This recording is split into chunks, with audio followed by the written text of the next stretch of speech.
Hello students, good morning to all.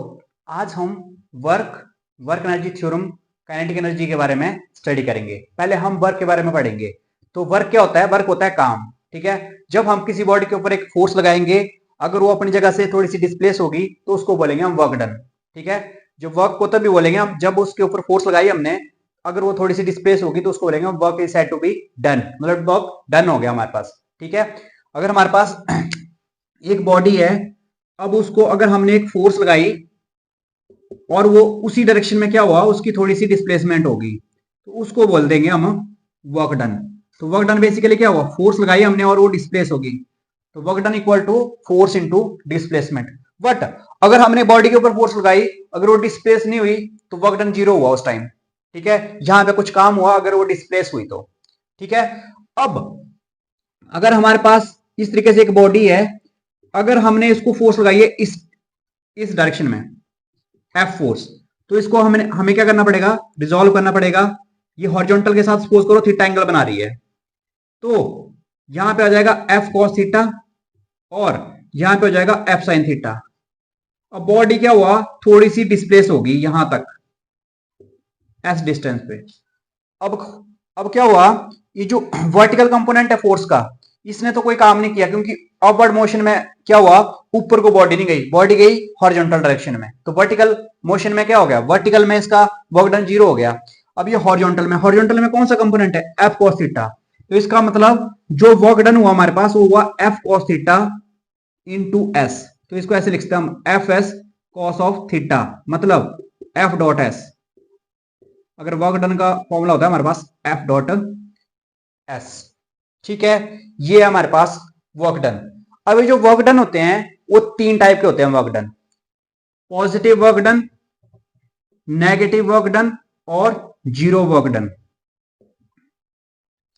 Positive work done क्या हुआ, positive work done हुआ अगर हमने किसी बॉडी के ऊपर फोर्स लगाई, अगर उसकी डिस्प्लेसमेंट उसी डायरेक्शन में गई तो उसका मतलब है वो जो हुआ पॉजिटिव वर्क डन हुआ। मतलब हमने किसी बॉडी को फोर्स लगाई आगे को, वो आगे कोई डिस्प्लेस होगी, इट मींस वो हुआ positive work done. Negative work done क्या होता है, नेगेटिव वर्क डन होता है जब हमने फोर्स लगाई आगे को बट वो डिस्प्लेस हुई पीछे को। In case of spring, work done by the restoring force, जो रिस्टोर करती है। ठीक है, जैसे सपोज करो हम जो स्प्रिंग है, स्प्रिंग को बाहर खींच रहे हैं, हम एक्सटर्नल फोर्स लगा रहे हैं, बट उसकी एक अपनी रिस्टोरिंग फोर्स है जो अंदर को एक्ट कर रही है, वो इस साइड को एक्ट कर रही है, हम उसको बाहर को खींच रहे हैं, इट मींस वो नेगेटिव वर्क डन हुआ। ठीक है, और जैसे कोई पत्थर है, सपोज करो हमने पत्थर फेंका ऊपर, तो जो ग्रेविटी ने वर्क डन किया वो नेगेटिव है, क्योंकि ग्रेविटी जो है डाउनवर्ड है, हमने काम किया ऊपर को एक्सटर्नल फोर्स ने, तो work done by gravity negative. और जीरो वर्क डन हुआ कि अगर हमने किसी बॉडी के ऊपर फोर्स लगाई और वो डिस्प्लेस ही नहीं हुई, उसको बोलते हैं हम जीरो वर्क डन। अब ये जो एंगल की टर्म में भी समझ सकते हैं हम इसको कि जीरो वर्क डन कब होता है, नेगेटिव कब होता है, पॉजिटिव। अगर सपोज करो हमने फोर्स लगाई आगे को और डिस्प्लेसमेंट भी आगे को है, इट मींस वो दोनों क्या है, सेम लाइन पे है, तो एंगल कितना हो गया, जीरो। तो हमारे पास जो पॉजिटिव वर्क डन हो गया वो हो गया F S cos of zero. Cos zero जो होता है उसकी वैल्यू होती है 1 के बराबर, तो ये आ गया हमारे पास एफ एस। अगर हमने फोर्स लगाई इस साइड को बट डिस्प्लेसमेंट हो रही है उल्टी, तो एंगल कितना बना, 180 डिग्री, तो हमारे पास वर्क डन क्या आ गया, F S cos of 180 degree. अभी जो कॉस 180 डिग्री है इसकी वैल्यू होती है -1, तो मतलब हमारे पास क्या आ गया, माइनस एफ एस। तो वर्क डन क्या हो गया इन केस, नेगेटिव। तो हमने ध्यान रखना है। और जीरो वर्क डन कब होता है, जब हमने फोर्स लगाई इस साइड को, ये इन दोनों के बीच में एंगल जो है 90 डिग्री है।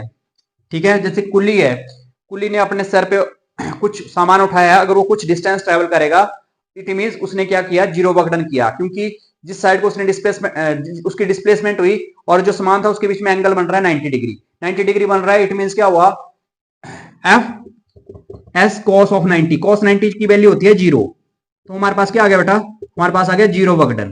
तो ये था हमारे पास positive work done, negative work done और जीरो वर्क डन। इसके थोड़े से एग्जांपल और हैं, जैसे क्या कर रहे हैं हम, कोई जैसे गाड़ी है, गाड़ी को जब हम एक्सेलरेट करते हैं तो होता है पॉजिटिव वर्क डन, जब उसको ब्रेक अप्लाई करते हैं तो होता है नेगेटिव वर्क डन। और जैसे एक गेम होती है tug of war, tug of war होती है, अगर उसमें जो विनिंग टीम होती है उसका वर्क डन होता है पॉजिटिव और जो लूजिंग टीम होती है उसका वर्क डन होता है negative.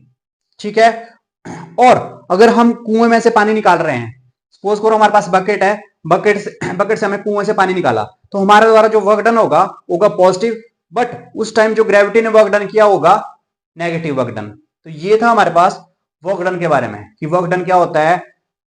Work is said to be done if we applied a force on a body and it displace through a certain distance. ठीक है। पॉजिटिव वर्क डन क्या कब होता है, जब हमने फोर्स लगाई और उसी डायरेक्शन में डिस्प्लेसमेंट हुई। नेगेटिव वर्क डन क्या हुआ, जब हमने फोर्स लगाई किसी बॉडी के ऊपर और वो उसके अपोजिट उसकी डिस्प्लेसमेंट हुई।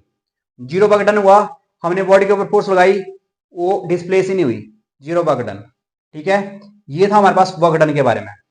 ठीक है, अब जो work done area under force displacement graph क्या रिप्रेजेंट करेगा वो, जैसे सपोज करो हमारे पास है एफ एक्स ग्राफ है, फोर्स और डिस्टेंस या डिस्प्लेसमेंट ग्राफ है वेरिएबल फोर्स के लिए इस तरीके से।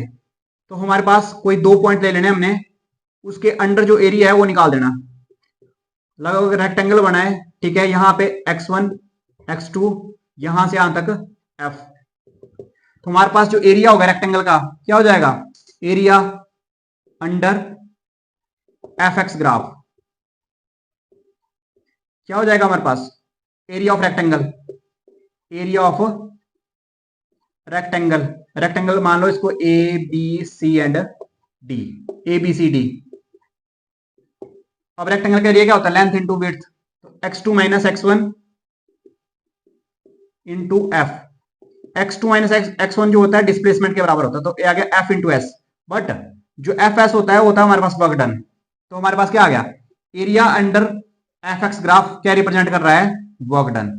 तो area under force distance graph या displacement graph represent work done.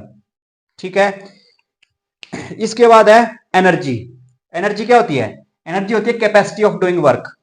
Energy क्या होती है, it is the capacity of doing work. किसी भी काम को करने की हमारी जो कैपेसिटी होती है उसको बोलते हैं हम एनर्जी।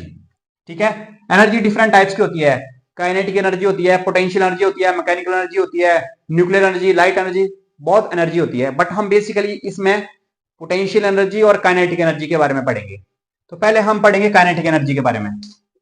तो काइनेटिक एनर्जी क्या होती है, काइनेटिक एनर्जी वो एनर्जी होती है जो कोई भी बॉडी है, it is the energy possessed by a body due to its motion. Motion के द्वारा जो भी एनर्जी बॉडी पोजेस करती है उसको बोलते हैं हम काइनेटिक एनर्जी। मतलब कोई बॉडी है, अगर वो रेस्ट पे है इट मीन उसकी काइनेटिक एनर्जी जीरो है, अगर वो मूव कर रही है तो उसकी कुछ काइनेटिक एनर्जी होगी। तो मतलब क्या हुआ, energy possessed by a body, energy possessed by a body due to its motion. जो बॉडी है उसके मोशन के द्वारा जो एनर्जी पोजेस करती है उसको बोलते हैं हम काइनेटिक एनर्जी। ठीक है, और इसके बाद आता है हमारे पास पोटेंशियल एनर्जी। पोटेंशियल एनर्जी क्या होती है, किसी बॉडी किसी की भी जो हमारे पास एनर्जी होती है, energy possessed by a body due to its size shape and उसकी जो कॉन्फ़िगरेशन होती है, एरिया वॉल्यूम, उसके द्वारा जो एनर्जी पोजेस करती है कोई भी बॉडी उसको बोलते हैं हम पोटेंशियल एनर्जी। ठीक है, it is the energy possessed by a body due to its size, its shape and its configuration. ठीक है, उसके द्वारा जो बॉडी पोजेस करती है एनर्जी उसको बोलते हैं हम पोटेंशियल एनर्जी। ठीक है, पहले हम काइनेटिक एनर्जी के बारे में मैथमेटिकली पढ़ेंगे कि काइनेटिक एनर्जी बेसिकली क्या होती है। सपोज करो हमारे पास एक बॉडी है, वो इनिशियली क्या है, रेस्ट पे है। रेस्ट पे है इट मींस उसकी इनिशियल वेलोसिटी क्या है, जीरो है। अब उसके ऊपर हमने एक फोर्स अप्लाई करी और वो थोड़ी सी डिस्प्लेस होगी और अब उसकी थोड़ी सी वेलोसिटी होगी v। एस डिस्टेंस ट्रेवल किया इसने। अगर कोई बॉडी है रेस्ट पे है, अगर हमने उसके ऊपर फोर्स लगाई, वो डिस्प्लेस होगी अपनी जगह से और उसने कुछ वेलोसिटी एक्वायर कर दी at a certain interval of time T time में उसने क्या किया, v वेलोसिटी को एक्वायर कर लिया। तो उसका वर्क डन क्या होता है, अब हमें पता है वर्क डन क्या होता है, force into displacement. But force क्या होती है, मास इंटू एक्सेलरेशन। तो वर्क डन क्या होगा हमारे पास, इस बॉडी का मास m है जो चेंज नहीं होगा, क्या हो जाएगा m a into S. But हमें इसकी एक्सेलरेशन चाहिए, एक्सेलरेशन चाहिए तो हमें काइनेमेटिक्स की इक्वेशन लगाना पड़ेगी। ठीक है, काइनेमेटिक्स की इक्वेशन है v square minus u square equal to 2as। जहां पे जो इनिशियल वेलोसिटी है वो जीरो है, तो मतलब हमारे पास क्या आ गया, we square equal to 2as। तो a की वैल्यू क्या आ गया हमारे पास, वी स्क्वेयर अपॉन 2s। ये आ गई इसकी एक्सेलरेशन। अब इसकी एक्सेलरेशन की वैल्यू यहां पे पुट कर दो, हमारे पास क्या आ जाएगा, work done equal to m V square upon 2s into S. S से एस कैंसिल हो गया, तो हमारे पास वर्क डन क्या हो गया, हाफ एम वी स्क्वेयर। जो हाफ एम वी स्क्वेयर है इसको बोलते हैं हम काइनेटिक एनर्जी। तो हमारे पास बेसिकली काइनेटिक एनर्जी क्या होती है, काइनेटिक एनर्जी होती है हमारे पास वर्क डन, जब हम किसी बॉडी की पोजीशन को चेंज करते हैं, ठीक है। तो काइनेटिक एनर्जी क्या होगी, काइनेटिक एनर्जी होगी हमारे पास हाफ एम वी स्क्वेयर। और काइनेटिक एनर्जी हमेशा पॉजिटिव होती है किसी भी बॉडी की, ठीक है। ये आ गया हमारे पास काइनेटिक एनर्जी के लिए एक्सप्रेशन। और इसके बाद जो मोस्ट इंपॉर्टेंट है वो है हमारे पास वर्क एनर्जी थ्योरम। कि वर्क एनर्जी थ्योरम क्या बताती है, हमारे जो वर्क एनर्जी थ्योरम है वो बेसिकली बताती है कि जो टोटल वर्क डन होता है किसी भी बॉडी पे, वो होता है उसका difference of kinetic energy, initial final kinetic energy minus initial kinetic energy. उन दोनों के बीच में जो डिफरेंस होता है वो ही उसका वर्क डन होता है, ठीक है। तो हमारे पास जो वर्क एनर्जी थ्योरम है, बेसिकली वर्क एनर्जी थ्योरम क्या बताती है, वो work done by a body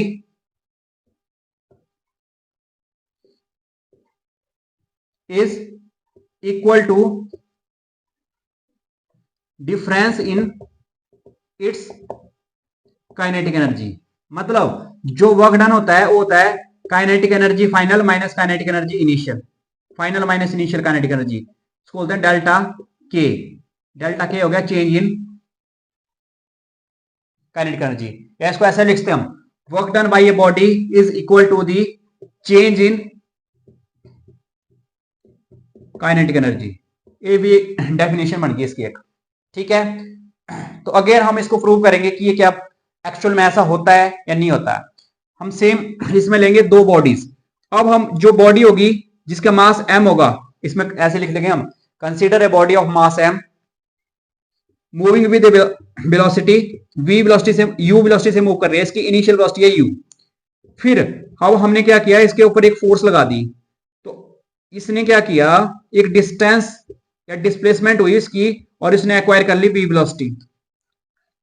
अगर हमने इसके ऊपर F फोर्स लगाई तो इसका क्या हुआ, वेलोसिटी चेंज होगी v, और इसने डिस्टेंस ट्रेवल किया s। तो इसका वर्क डन क्या हो जाएगा हमारे पास, वर्क डन हो जाएगा फोर्स इंटू डिस्प्लेसमेंट। फोर्स क्या होती है, मास इंटू एक्सेलरेशन। तो यह आ गया हमारे पास MAS।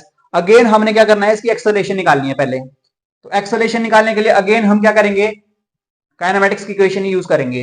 तो काइनेमेटिक्स की इक्वेशन क्या है, v square minus u square equal to 2as।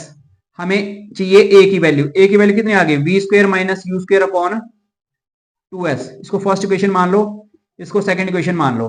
तो put the value of 2 in 1, इस एक्सेलरेशन की वैल्यू यहां पे पुट करनी है हमने। तो हमारे पास क्या आ गया, work done equal to m v square minus u square upon 2s into S. S से एस कैंसिल हो गया, हमारे पास इस तरीके से है, इसको मल्टीप्लाई कर दो, m b square upon 2 minus m you square upon 2। ये बेसिकली क्या हुआ, हाफ एम बी स्क्वायर नहीं हुआ है, ये हो गया half M V square minus half M you square. ये बेसिकली क्या है, फाइनल काइनेटिक एनर्जी और ये है इनिशियल काइनेटिक एनर्जी। तो वर्क डन क्या हो गया हमारे पास, kinetic energy final minus kinetic energy initial, ये आ गया चेंज इन काइनेटिक एनर्जी। तो यही था हमारे पास वर्क एनर्जी थ्योरम, ठीक है। कि वर्क एनर्जी थ्योरम क्या होती है, कि work done by a force is equal to change in kinetic energy. तो ये था हमारे पास वर्क डन और काइनेटिक एनर्जी और वर्क एनर्जी थ्योरम के बारे में, ठीक है। Hope this is clear, thank you.